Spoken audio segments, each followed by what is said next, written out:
Tilly, happy 2021. Yes. It's Are a we new ready year. for a new year or what? I mean, Boy, seriously, can we just all just have a moment of silence for and say, 2020, which we never want to see again. bring it Yeah. 2021. We are so ready for you, right? Yeah. Yeah, I really, kind of March, April, people were talking about 2020 can be over. And I thought, okay, we've had a few bumps, but the year still has potential, right? I'm always feeling like God can make a new Wow, day, way to go, Alex. but not anymore. I mean, now that we've lived through 2020, I think at about October, I hit a wall and said, yeah, I'm ready. I'm ready for 2020 to be over. So here's the great thing. 2021 is full of new and fresh days and new opportunities and new beginnings. And that's why I love Mondays. It's why I love New Year's. I Do just you like, now? I mean, I don't like to finish stuff. I like to start stuff. So Yeah. here I am at the start of 2021, ready. And I think this is a great topic for us to be kicking off with, because we have all spent a lot of time in our homes the last year. Many of us have gotten into cooking, which has been a fun COVID side effect that maybe we weren't all anticipating, but we have been eating a lot. And the 2020 extra 20 that people talk about, I mean, Yeah, the that's 2020 make your own bread 20. yeah, Yeah. exactly. People, all the jokes about when I come out of Yeah. quarantine, please don't judge the Uh-huh. weight I've gained and all of that. I think we are wanting to maybe head into 2021 with some healthy approaches about food. And especially because we still may be at home quite a bit and cooking quite a bit, which I think is fun. But we're going to get into all of that here in this conversation.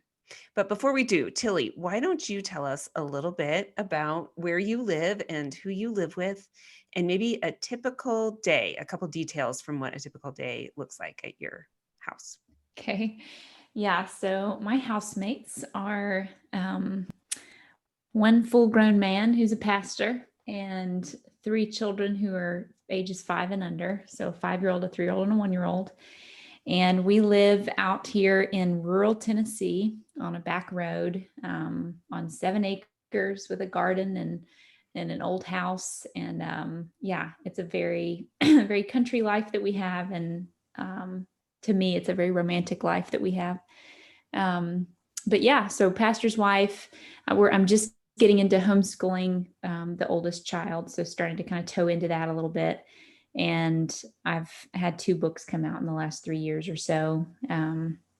The most recent one about food. So yeah, my typical day is a lot of cooking for little people and feeding little people and cooking for people in the church and, hospitality stuff in the evenings. And really, in some ways, my whole life kind of revolves around food right now. So, So, yeah. how did you begin your journey talking about food Mm-hmm. and bringing God into that conversation? Yeah. So it's funny how closely food has been so tied to the story of the way that I was converted. Because I was an unbeliever just out of college who had kind of been raised in the church, but left the church, and I had a really hard, long struggle with bulimia. So I was actively bulimic for 4 or 5 years as a young adult. And when I came to the faith, I know part of the desperation that I had in that season was just the messiness of my life and how out of control I had all these sort of areas of life that were just out of control. And a lot of the first year after I was converted was just me trying to get a few of those things to stop dominating my whole life, and that was, it made me feel like kind of a limping Christian for a while to still be dealing with some of that stuff. But at the same time, so I moved out to this little church community here and just to be part of this church, because this was where I was converted under a biblical counselor. And right away, the hospitality side of food and eating became a big part of my recovery, if you will, if you want to call it recovery, because slowly I began to see that food was a way of loving people and a way of worshiping God and a way of really enjoying Him and enjoying His good gifts. And it was that was just all wrapped up in the private process of me learning not to, gorge myself in the privacy of my room or my house and, do all that stuff. So yeah, it's been wrapped up in my sanctification process. Well, you talk in your book, Broken Bread, about spiritual hunger and using food as a way to fill that. And I can hear in your story that that was maybe something that you saw reflected in your own struggle with food and then in your own recovery and getting into health. In the book, you talk about the 4 food poles. Can you tell us about those? Yeah. So now here I am. I'm a pastor's wife. I have sort of one foot in Nashville where I grew up and one foot out here in the country. And I'm seeing different women struggling with different sort of extremes when it comes to food. And I see one woman who has just announced that she's gluten-free one year and then she's not gluten-free the next year, or another woman who is just I guess I started to realize like we all have our own sort of ditch that we want to fall into, and there are ditches on either side of a good balanced sort of approach to food. So do you want me to just run down the 4 poles that I kind of began to identify?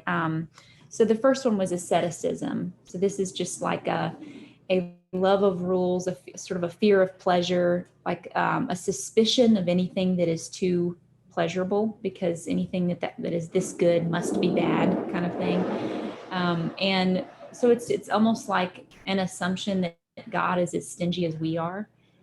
So you can find, many of us will fall into stricter food laws than they ever had in the Old Testament, in the Levitical food laws, when we want to almost resurrect those so that we can feel a sense of control, maybe over death or over our lives or over our health or maybe over our holiness. Like we want to say that there's something that can actually defile us if we eat it. There are bad things that can defile us, and there are good things that are virtuous to eat.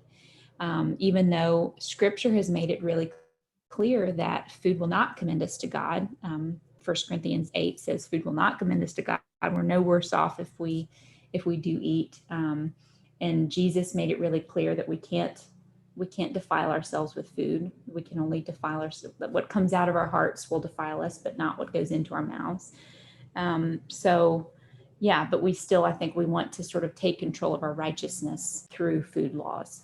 So that's asceticism. And then on the other end of that, you might find just straight up gluttony. So that's something we're all familiar with, just that going back again and again and again and trying to repeat a pleasure that is not repeatable, because God only brought you to this meal to have this meal one time.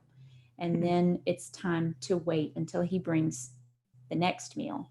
And what we do in gluttony is we say, that was good, so if I repeat it endlessly, it will still be good.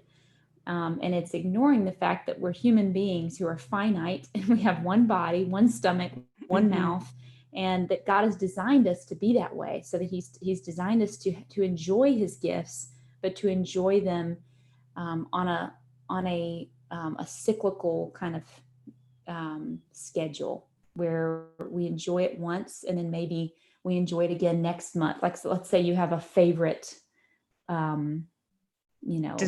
Mm-hmm. Yeah. There's like a special cake, and it's a lot of work and a lot of thought to make this cake.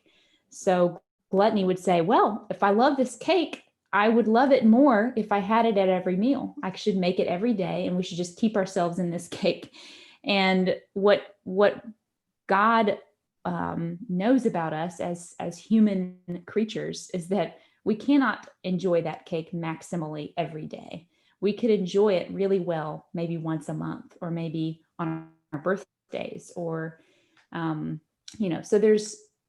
we can enjoy things, but when it's time to be done enjoying something, it's time to move on to the next thing that he's brought us, which is maybe some work that we're supposed to be doing, or some relational and, engagement that we're supposed to be involved in. There's always some next thing that we need to go and do after a meal is over. And gluttony doesn't want to move on to the next thing. It wants to turn back.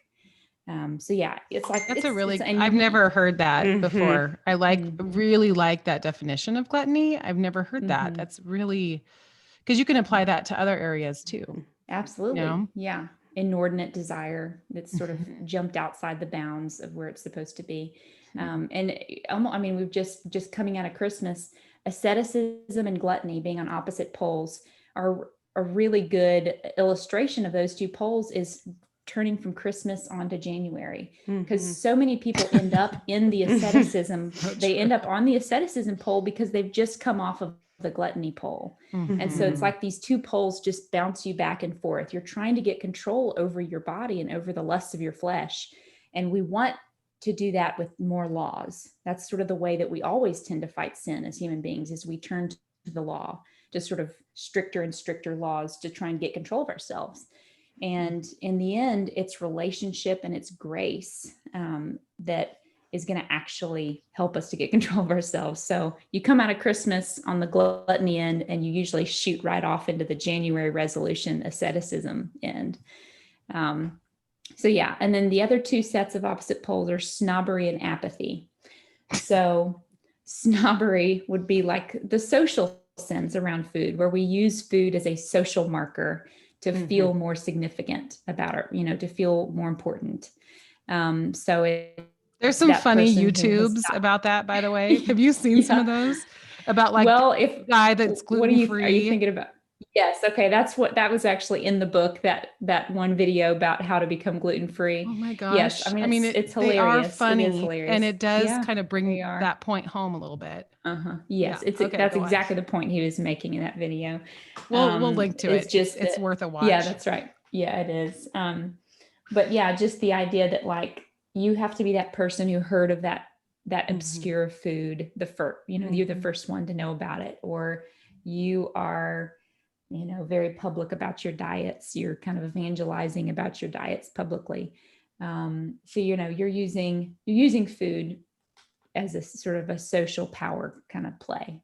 Or like within that video, you have a food intolerance, or you have a diet, and so you're making life difficult for other people.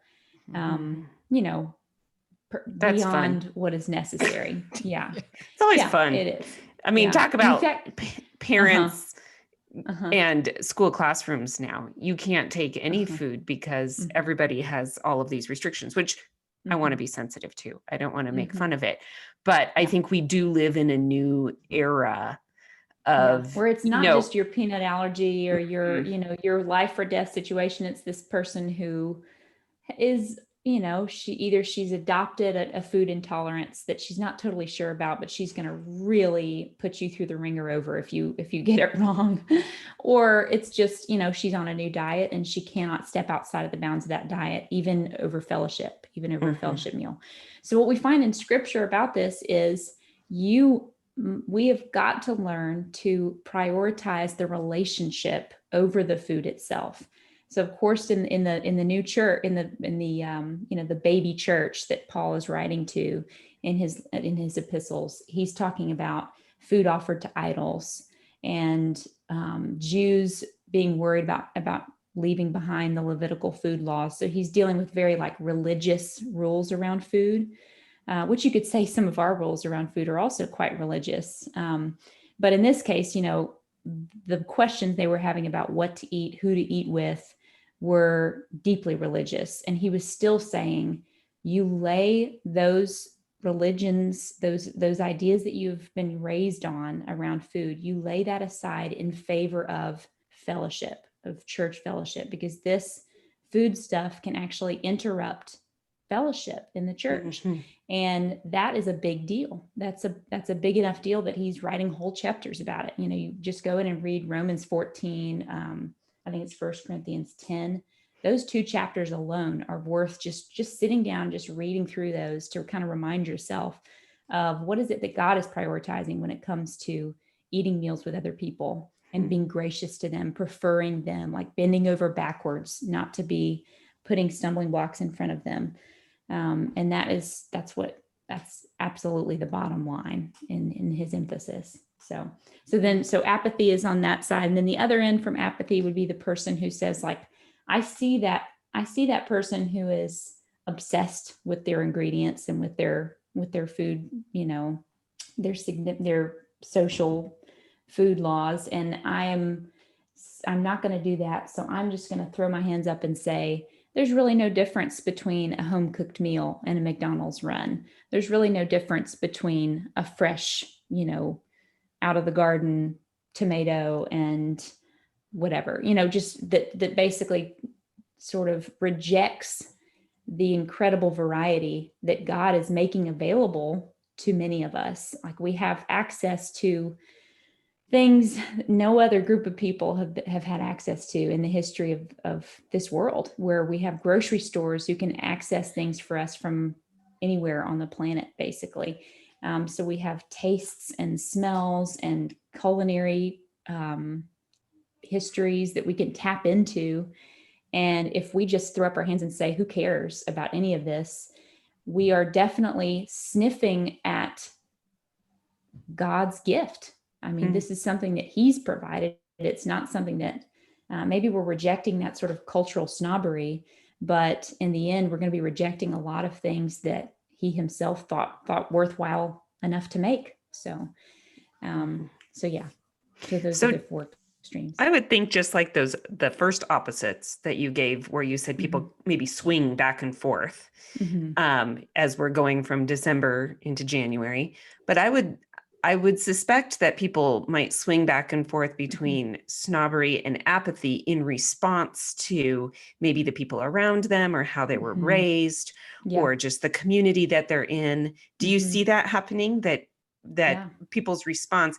And so if we're to be gracious and prefer relationship and give preference to the relationship over that, somebody who's maybe falling on the apathy end of the spectrum, who finds themselves with somebody who has some high dietary needs, for example, the gracious thing would be to meet those needs and to show that your needs and our relationship is more important to me than my desire to make a point that none of this really matters. Absolutely. And that's exactly the kind of example that Paul puts forth, is like the person who allows himself to eat looks down on the person whose conscience is calibrated differently so that they can't eat. And the person who can't eat looks down on the person who can because they're too loose. And so it's just human nature, to look at the person who's looser or tighter than you and judge them for being calibrated differently in their, attitude. And so, yeah, that's what he is saying over and over, is like, prefer that person. Don't be putting yourself on a higher plane than them. Bend over backwards to serve them. So I've got a question about this, because as you talk about each category, I've been in every category. I mean, for sure that I'm like, oh yeah, camped in that one. And 2015, camped in that one. Remember that year? 2017. It's like, I once had a friend say, I'm fat and happy right now, and I feel really free about that. And I was laughing as you were talking about, the apathy, because we kind of just go wonk, wonk, wonk and swing all over the place. But okay, the reality is that there are biological factors that impact people that are real, right? So for example, I have a condition that... Guys, I'm so sorry. I know you can chop at some point, maybe ask this question over, but So biologically, I've got this condition that prevents my body from processing insulin normally. And so I actually have to work really hard. And I think one of the things I've really struggled with is, I have a lot of healthy habits in my life. I mean, I work out every day. I eat clean for the most part. But then, even as I've parented, my kids have seen how disciplined I am. And part of that is it's necessary for me to be free in my body. So if I want to be able to have longevity of movement and, ski hard and hike hard and do all the things I want to do, I have to stay really disciplined because of my biological makeup. But then I've also heard my daughter say, Mom, we just grew up like always knowing you were on this, journey. And that's hard, right? It's hard because on one hand, I have to be doing that in order to have freedom in my body. And yet, on the other hand, I'm not totally modeling freedom for my children who may or may not have the same journey that I have. And what do you do with a situation like that? Because I can see that, I mean, that's just my story, but I can see lots of people having a story that is different, but similar, and that they're trying to be healthy, but actually in being healthy, it's actually not for some of the people around them. Mm-hmm. Yeah. I mean, I think it's really important in this conversation to just keep in mind the effects of the fall and the fact that we have these fallen bodies and we're all affected by the fall in different ways. So we're affected by disease, we're affected by insulin, not processing properly. And that's going to be different for each of us. There are some people who are not going to have to think about food as much as you've thought about food through the years. And then, so I think with, keeping that in mind, like keeping in mind the fact that you, your friends, your children, your husband, y'all each are dealing with a different body. Y'all each are dealing with the effects of the fall in different ways. So that's sort of a prerequisite to understand that. And that's something I think to be talking openly with your kids about, to explain to them, like, mommy's body works differently. I have this, this thing, and I have to be careful. I have to kind of run inside the parameters that God has given me. But at the same time, I think a lot of women, maybe those parameters that are in their minds are the parameters of like, I have to have a 6-pack, or I have to, I have to look a certain way, or I have to, maybe they're in bondage to some kind of a clean eating bondage that doesn't have to do necessarily with a specific condition they're eating to, but just is their effort to become clean and holy and righteous. And I think there's no way, if you're in that kind of bondage, there's no way to not translate that and communicate that to your kids. Like I know that that's something that they will pick up either by reacting against it or by having a whole bunch of hangups, themselves. But in all of this, I mean, it's the ability to enjoy God's good gifts, but to understand and practice moderation and what that feels like, that we're, we have a feasting and fasting kind of process where we don't have to be in feast mode all the time, but it's wearing and sad to our families if we're in fast mode all the time. This means that we don't know how to celebrate, and we don't know how to just lavish good things to the kids and to the husband because we're hung up and in bondage, So yeah, I mean, I know that's an answer without an answer, but no, and I think it's good. And I mean, recognizing, like for me, there are times where I intentionally choose to not do my normal in order to enjoy the moment with my friends whose house I'm at, or my family, or whatever. Right. And that's, I mean, that's in my own mind how I have been striving for health, in that.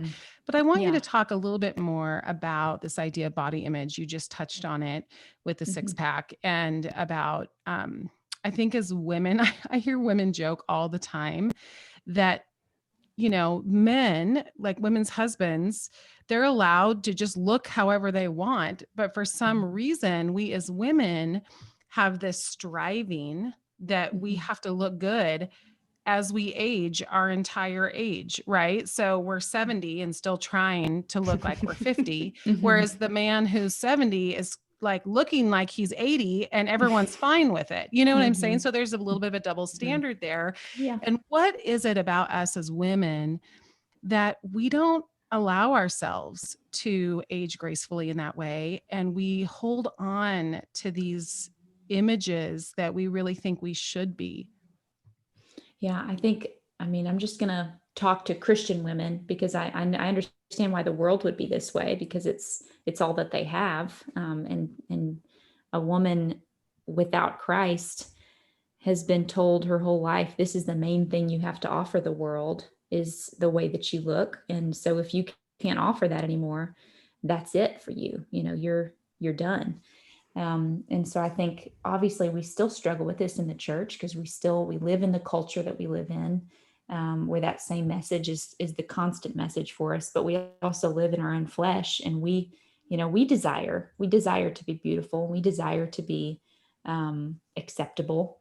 And I do think that the worldlier you are, the more this is going to be a struggle for you. I kind of think that's almost the bottom line, that the more your heart and your mind are full of what you're supposed to be about, which is the work that God has given to you to do, which is worshiping Him and enjoying Him and loving the people around you. The more that you're about that work, the less your mind is going to be full of the thing that's going to rush in the vacuum that's left. If you're not doing what you're supposed to be doing, there's going to be a space there, and only worldly things can rush into that space. You will have your sort of default things that your mind is going to be full of if you're not about those things that you're supposed to be about.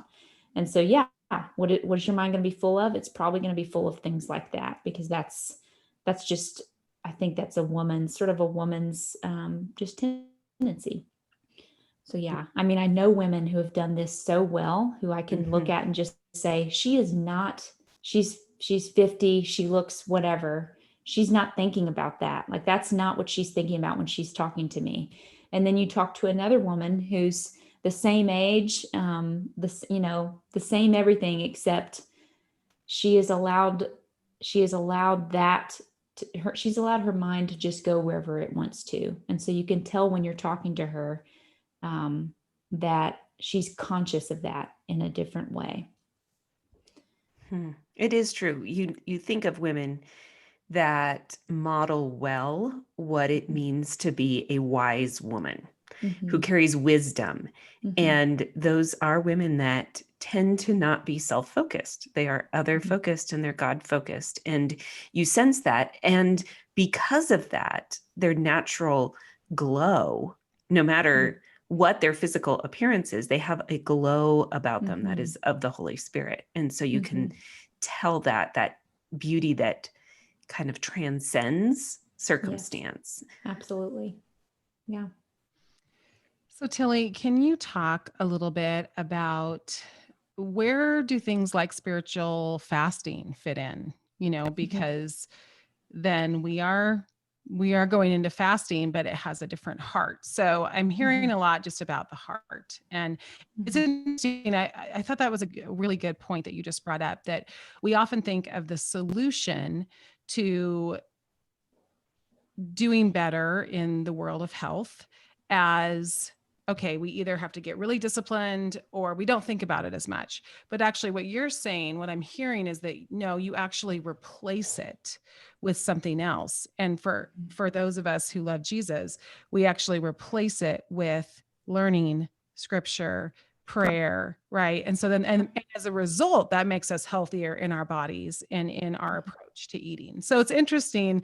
I just really like that as a concept. And I just don't want us to miss that we actually replace those things with a focus more on God and growing spiritually. And then out of that will come the fruit that we want to see in our health and our diet and all that we're doing in the new year. So can you talk, I mean, I'm assuming that then the spiritual practice of fasting is a part of that replacement. Can you talk about that?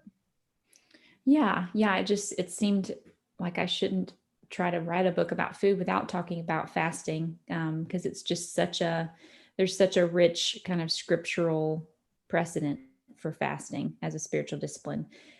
So I sort of lay out reasons why you would fast, what you're doing when you fast. And so just talking about you're awakening your appetite for God. There's a really great book about fasting by John Piper. I think it's called A Hunger for God. And many of these ideas just come straight out of that book, because I just found it to be a book that, like, when I was reading that book, I wanted to fast. I was, almost craving a fast just by reading that book, but it's entirely about just awakening your passion and your hunger for the beauty of Christ, and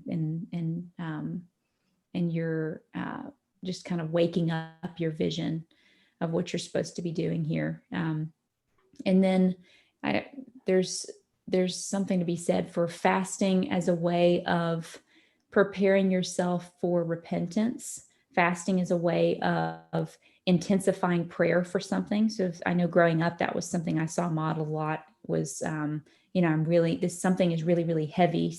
Something really intense is happening that I'm trying to intercede over. And so to intensify that prayer, fasting is just a natural way of kind of accompanying the prayer and focusing on prayer. Because obviously it frees up your time a little bit, at least just you're not eating. But it also just puts your body and your mind in a state that's being reminded constantly of your hunger. And so that, draws you back again and again to what you're supposed to be doing that day, which is praying for the situation. Or and then something that we don't think about much now because food is so plentiful, but for Christians in a lot of places, fasting is actually a way of practicing generosity, because if you don't eat the rice that you had for that day, that means you can give the rice to somebody else. So obviously for us, that would look a little bit different, because we're not usually having to withhold food from ourselves in order to give food to someone else. But just practicing fasting as part of maybe some new practices of generosity, where you are using that as a time to pray for those that you're supporting. There's so many ways. There's so many ways to give to others now, just in the internet age. But fasting is a way of sort of bringing that home, maybe into your own home, and reminding yourself of what you're doing and who you're doing it for. So, yeah. But it's it is something that I think some people are really good about fasting. It's part of their lives, and some people have just not even really thought about it, and it just is not, it's not really on their radar. And I think that it's assumed in much of the Bible that God's people will be practicing fasting in some way, maybe, some kind of it's instituted into your life where, every second Friday I'm fasting, or every, whatever, during the Lenten season I'm fasting. It's something that you kind of build in, so when you're going to be doing it, and it's just part of your practice. Yeah, I have a friend who, and a lot of people think you have to do, like, fasting requires 24 hours, like a full day. Whereas, like, I have a friend, and she and her sisters are fasting every Wednesday until dinner. And so that's kind of their set aside time. So they skip breakfast and lunch, and then they eat dinner with their families. So, there's That's just different. A lot of people I know who fast on a weekly basis, or on a pretty regular basis. That's about what it looks like for them. It seems like just about that much time to supper, from maybe supper of the night before. And yeah, it's great. Yeah. Well, Tilly, we have reached the end of our conversation, but can you just give maybe 3 encouragements for our listeners for their relationship with food in 2021? Yeah. I just think that it would be great for you to make 2021 the year that food is an act of service and a way of loving God's people and other people that you cross paths with. So think of it as, this is the year that you bless the socks off your family in the way that you're cooking. And this is the year that you bring people into your home who don't know the Lord, and they share the family table with you and your family. Because this is such a great way of actually getting to know people. Hang on one second, guys. I'm so sorry. No, that's okay. And then this is the year when you use food as a way of blessing the church. I just know, like in my community, it's just such a big part of the way that we love each other. When someone needs a meal train because they're sick or have had a baby, or, I mean, this year's been a little, or, 2020 was a little funky because of COVID, but we, as a church, we've had a potluck meal every single Sunday for like 35 years. So we're just when you eat together with that many people who are all coming at food from different sort of angles, there's just so much opportunity for being gracious and loving one another, and I just think Christians should be eating meals together. That is the way we build our relationships and our intimacy with each other. So yeah, go at it. Make this year Great. a year of loving God by enjoying his food. Are there any resources that you'd recommend for people? Yeah. Any books you've read that you think you mentioned John Piper, but yeah, so that was the fasting book. I mean, it was things that are about food specifically. I really, really enjoyed this book by a man named Robert Capon. It was written in the 60s, and it's called The Supper of the Lamb.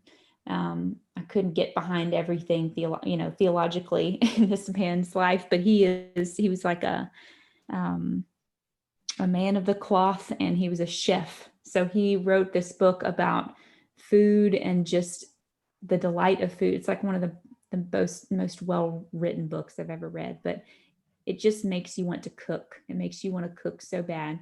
And it just makes you glorify God and what he's given in food. It's really, really fun. So recommend. That reminds me of Bread and Wine by Shauna Nyquist. It's sounds a little bit similar how she talks about food in the communal way. Mm-hmm. Yeah. Well, Tilly, thank you so much for being with us. We encourage people to go read your book and to learn more about what you have to say, obviously way more in depth about food in your book. Mm-hmm.